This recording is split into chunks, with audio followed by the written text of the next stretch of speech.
Friends, class 10th student, यहाँ पे हम लोग बात करने वाले हैं कि इन चैप्टर्स में जो हमारे मैथ के चैप्टर्स हैं उनमें क्या क्या मेन चीज़ें हैं जो हमें वही पढ़ना है जो हमें यूज होगा, अच्छे तरीके से आएगा पेपर में। तो यहाँ पे रियल नंबर फर्स्ट चैप्टर से शुरू करते हैं।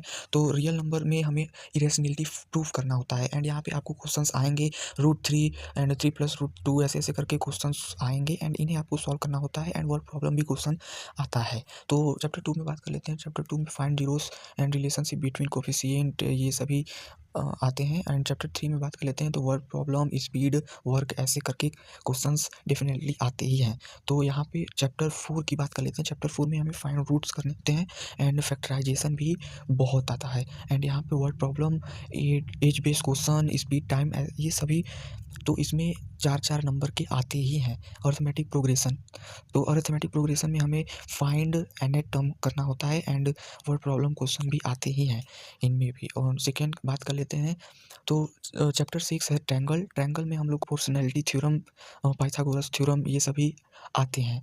एंड बात कर लेते हैं कि कोऑर्डिनेट ज्योमेट्री में हमें चैप्टर 7 है एंड यहाँ पे distance formula and section formula आते ही हैं। एंड बात कर लेते हैं चैप्टर 8 एज 9। तो चैप्टर 8 एंड 9 दोनों ही ट्रिग्नोमेट्रिक आइडेंटिटीज पूछे जाते हैं एंड हाइट एंड डिस्टेंस भी पूछे जाते हैं। चैप्टर 10 में हमें सर्कल से टेंजेंट डेफिनेटली आता है and area related to circle में हमें कंबाइंड शेप्स के कई सारे सेक्टर्स को फाइंड करना होता है। शेप एंड सर्कल ये सभी चीज़ें आते हैं एंड यहाँ पे कोन, ये सभी चीज़ों का उपयोग होता है, यूज़ होता है। एंड यहाँ पे सरफेस एरिया एंड वॉल्यूम में आपको cone plus cylinder conversion of solids, इन्हीं चीज़ों का कंबाइनेशन होता है।